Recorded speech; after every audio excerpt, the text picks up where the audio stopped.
حضرت عبداللہ ابن عمر رضی اللہ تعالیٰ عنہ سے روایت نبی علیہ الصلوۃ والسلام نے ارشاد فرمایا ابغض الحلال الی اللہ الطلاق، مبغوض چیز اللہ رب العزت کے ہاں حلال چیزوں میں طلاق ہے۔ اب یہ بہت سارے لوگ اس مسئلے کے اندر گرفتار ہوتے ہیں کہ طلاق تو ایک حرام چیز ہے، یعنی حلال چیزوں کے اندر ایک حرام چیز ہے، ناجائز چیز ہے، تو پھر ایسی صورت کے اندر یہ عورت دوسرے آدمی کے لیے پھر کیسے کیا ہو جاتی ہے؟ حلال ہو جاتی ہے۔ یہ بہت سارے لوگ سوال اٹھاتے، اسی سوال کا جواب نبی علیہ الصلوۃ والسلام نے بھی دیا ہے کہ ہے تو بڑی بری چیز، لیکن ایک آدمی نے اگر بری چیز اپنی زبان سے ادا کر دی تو وہ یقیناً واقع ہو جائے گی۔ لہذا طلاق تو کسی آدمی کا اپنی بیوی کو دینے کی صورت میں بالکل پڑ جاتا ہے، اور پھر عدت کے بعد دوسرے شوہر کے ساتھ نکاح کر سکتی ہے۔ سمجھ میں آ رہا ہے؟ اس سے بہت سارے ناسمجھ لوگ احناف کے اوپر اعتراض کرتے ہیں۔ کیا کرتے ہیں؟ اعتراض کرتے رہتے ہیں، کہتے ہیں یار یہ تو نہیں ہونا چاہیے، یہ طلاق کیسے ہو گیا؟ بابا طلاق ایک عقل مند آدمی استعمال کر رہا ہے، بالغ آدمی ہے، وہ استعمال کر رہا ہے۔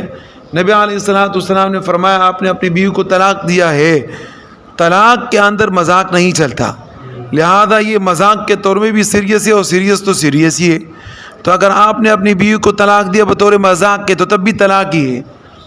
اب اس دن ایک واقعہ ہمارے پاس آیا، ایک عورت آئی کہ میں نے اپنے شوہر کے ساتھ لڑائی کی، میرے شوہر نے میرے کو کہا کہ اگر آپ اپنے باپ کے گھر آؤ گی تو میری طرف سے تمہارے اوپر 3 طلاق ہیں۔ اب میرے کو یہ مسئلہ پوچھنا ہے کہ آیا میں شوہر کے گھر جا کے واپس اپنے ماں باپ کے گھر آ سکتی ہوں یا نہیں آ سکتی ہوں؟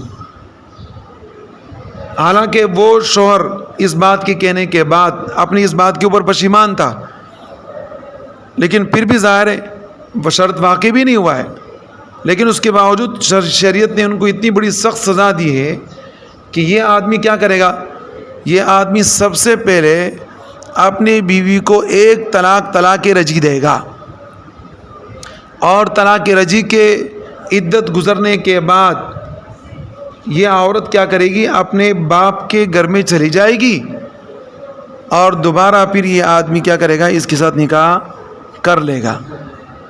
لیکن یہ کہ اگر وہ 3 صورت والی شرط کے مطابق طلاق واقع ہوتی ہے تو پھر حتیٰ تنکح زوجا غیرہ، کہ دوسرے آدمی سے شادی ہوگی، جب تک اس نے طلاق نہ دیا ہے اس وقت تک پہلے شوہر کے پاس عدت گزرنے کے بعد نہیں آ سکتی۔